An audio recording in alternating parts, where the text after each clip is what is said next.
It kind of takes a few tries to get used to it, but like once you actually get it down and you're able to properly slide cancel here, the movement is just ridiculous. We're not even doing anything. We're shooting the ground and zombies are dying. We can just sit here in this corner and it allows strats like this to be possible. Look at that. Or we can pull out the war machine and guess what? Oh no, there's zombies here. And they lie. When they say PhD completely takes away all explosive damage, that is a lie.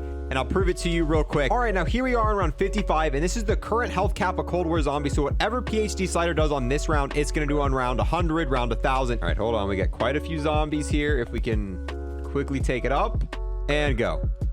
And all right, and welcome back, guys. We have finally got the 10th and final perk in Black Ops Cold War, and you guys know as soon as they add a new perk, field upgrade, anything they add, we go into game and fully test its tier 5 ability, see what it's good for, everything about it. And it is time for our final tier 5 review for PhD slider tier 5. The base tier for this: sliding an enemy triggers an explosion. The size and damage increases the farther you slide before impact. Tier 1, immunity to environmental damage while sliding. Tier 2, increased slide duration. Tier 3, immunity to self-inflicted explosion damage. Tier 4, increased slide speed. And tier 5, falling from a large height will trigger an explosion. The size and damage increases the higher you fall. And we're gonna have a lot of fun with this last one.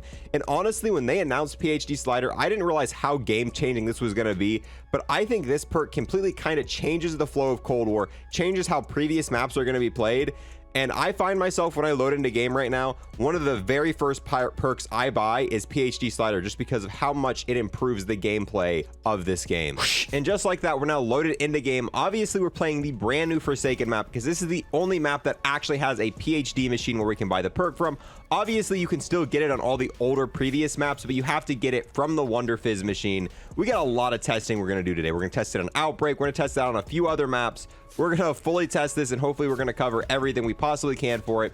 It is a little sad, though, because this is probably our last tier 5 review for Black Ops Cold War. We're going to continue this into Vanguard, and I really hope I'm able to take this series into Vanguard and do something just as fun with this, because I'm not going to lie, this is one of my favorite series we've done in this game. We've got about 40 episodes of it, and we've legitimately covered everything that's tier 5, done tons of testing. So here's to hoping Vanguard has amazing fun stuff to test as well. All right, there we go. Power's on. It is time, boys. Let's go ahead and buy PhD slider as our very first perk here. And you know what? Now that we got PhD, we probably should go ahead and buy Stamina Up as well, because Stamina Up and PhD go so well together. And I think it's a perfect combination that PhD and Stamina Up go well together, because these were both introduced for the very first time together in Ascension, so I love using them together, and they pretty much pair together better than any 2 perk combination in the entire game. All right, so now the first thing we're going to test here is the slide duration and the slide speed. Obviously, we're going to test these at the same time because we can't test them individually since we have it tier 5. Let's go ahead and do a normal slide here,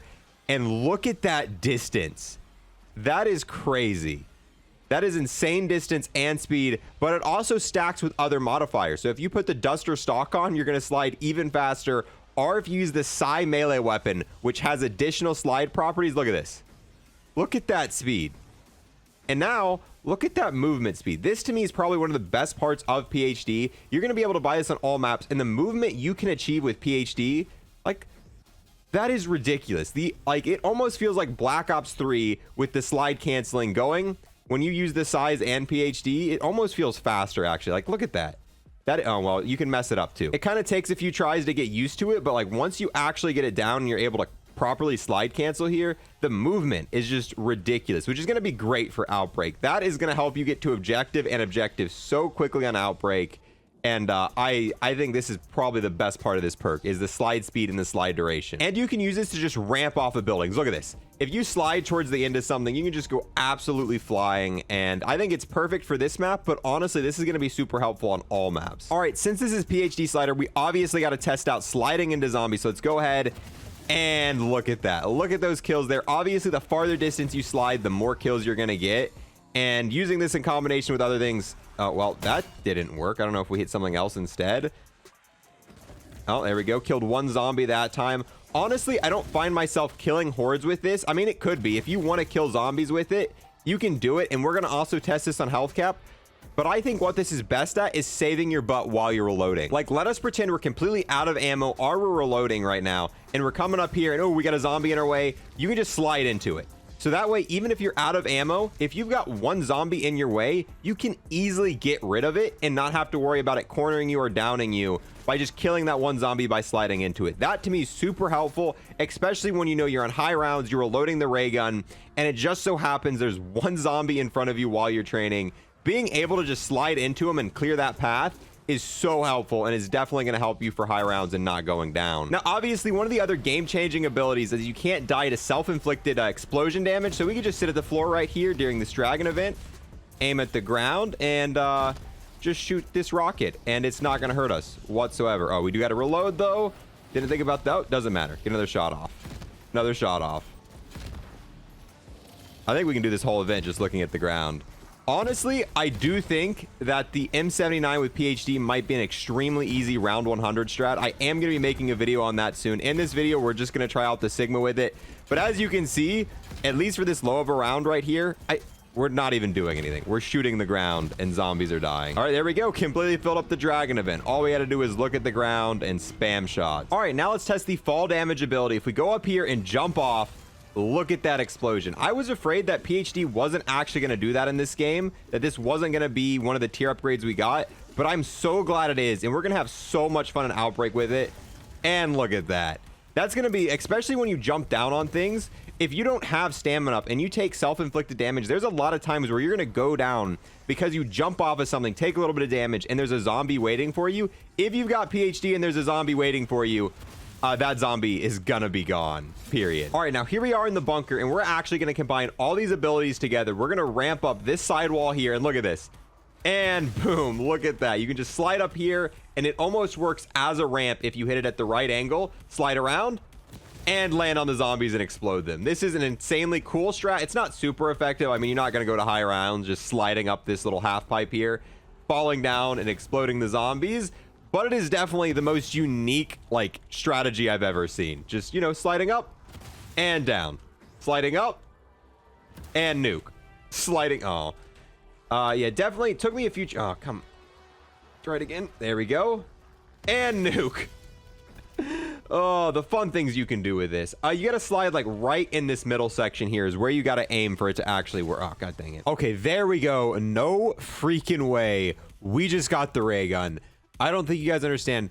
I legitimately have been hitting the box for 2+ hours right now trying to get this ray gun. We weren't getting it. Actually got rid of my wonder weapon. I've had no weapon because I've just been swapping weapons. I was just throwing out whatever to be able to get it. So we got rid of all of our pack-a-punch guns, and for the last 2 hours I have been buying this box. You know what? That's one thing that's a little bit disappointing about this map. I kind of wish the wonder weapon was a little bit better, because my least favorite part about D Machina going to high rounds is trying to get the wonder weapon, because you can spend hours trying to buy the ray gun, and if you just have bad RNG for a setup, you might spend 2 hours just to acquire the wonder weapon. No other the setup alone, just hitting the box. So this video is taken a little bit longer than what I expected to, but I'm gonna go ahead and make our way towards health cap so we can try PhD on health cap. And here we go. Here's another prime use case for PhD. Not only does it work for rocket launchers, you're gonna take no self damage with the ray gun. We can just sit here in this corner, and it allows strats like this to be possible. Look at that. Or we can pull out the war machine, and guess what? Oh no, there's zombies here. Oh, we can just, you know, spam the floor. No self damage, no big deal. Pull back out the ray gun and start spamming again at our feet, and it's gonna make for some really interesting high round strats. And I don't know, I'm definitely excited about being able to use PhD for going to high rounds. All right, now here we are around 55, and this is the current health cap of Cold War Zombie. So whatever PhD slider does on this round, it's gonna do on round 100, round 1000, any round you go to. So let's see if it does infinite damage. The first thing we're gonna do, slide into a horde here and see if we still killing zombies. Yep, safe to say PhD slider definitely does infinite damage. So any round you go to, this is what PhD slider is going to look like when you run into them. Now let's see about the fall damage. We're not going to fall from a super high height, but let's go up here, jump down, and see what kind of damage we're doing. And once again, definitely still doing pretty much infinite damage, which makes me wonder, like, if you're jumping off of a height, it's really not going to make much of a difference how much damage it's doing. It really makes a difference of how far it's going to spread out, because even this height right here is more than enough damage to kill a well, even right there, we still killed a zombie. Even right there was more than enough damage to kill a full health zombie at health cap. So it really comes down to the distance in terms of how far you're going to be falling. And now the one tier about PhD that we haven't talked about yet is the no elemental damage while sliding. So if we slide through, oh, well, that didn't really, if we slide through the dog's gas right here, we're not going to take any damage with it. This, in my opinion, is the weakest tier of PhD. It's still definitely helpful, especially for higher rounds. A lot of times you'll have a little bit of health left. You'll kill a dog and you've got to go past the dog's gas. And I have gone down multiple times because of that. Being able to slide and go past it's nice, but it really doesn't make you fully invincible to it, because unless you're sliding, you're not going to get any benefit. And if you stop sliding halfway through it, you're still going to take damage to the toxic gas and all that. But yeah, for round-based modes, going to high rounds, PhD is definitely a must, and it's pretty much a game changer. And now here we are loaded into Outbreak, and this is what I mean. Look at how useful PhD is with the sides. Like, look at how quickly you can just go from one side to the other. I don't know. I feel like when I play Outbreak from now on, I might just spawn in with the sides and pick up like a Hower or something off the ground, because from going to place if you don't have a vehicle, that's pretty freaking helpful. But now let's test the moment of truth. We're not going to go super in deep with the testing on this. I might make my own video on this with two friends kind of messing around, but let's jump off this. And I think there were some zombies down here. Oh, that's okay. Well, I was hoping it'd be a little bit bigger than that. Wow, it didn't even... Okay. Yeah, I thought jumping off of this was going to be a little bit more exciting. Maybe in another video, we'll take all the different types of bosses. I'm going to have to get multiple people for that. Maybe we'll get like a big horde of zombies. Maybe we'll also... actually, we got a bunch of zombies here now. Let's... oh, wait, I thought I took the zipline up. Cooling down? Well, how long is it going to cool down for? All right, hold on. We got quite a few zombies here. If we can quickly take it up. Hopefully they don't disband. And now we're just immediately going to back off. And go. And boom. Yeah, kind of disappointing, but who knows? Maybe it's really good against bosses. We might do a separate video if you guys want to see it taking like maybe a Panzer, maybe Orda. I think it's going to be really hard to land on Orda, but we can do a video where we try to just flop on every different type of boss from up here and see how much damage it does. But with that, there's only one last thing to test, and they lie. When they say PhD completely takes away all explosive damage, that is a lie. And I'll prove it to you real quick. If we go ahead and hold down this nade here, as you can see, if you hold a nade, it's still going to explode and kill you, which it did that in the original game with PhD. In Black Ops 1, if you held a nade till it exploded, even if you had PhD, it'd still kill you. But I really think that'd be kind of cool. Normal grenades aren't that useful. If you're able to just hold grenades into running zombies, that would be pretty interesting. But nope. Holding down a nade will still explode and will still kill you, so don't try it out. Any sort of C4, Simtex, all that stuff's not going to hurt you. It is legitimately just holding down the grenade that is still going to inflict the self-imposed explosive damage. But with that, guys, I think we're going to wrap this video up. Let me know if you want to see a video of us testing, you know, the PhD explosive flopping ability, or I guess falling ability, on a bunch of different bosses, and maybe Orda if it's even possible to get close enough to them. But with that, I'm going to end this one here. Thank you guys so much for watching, and I will see you guys next time.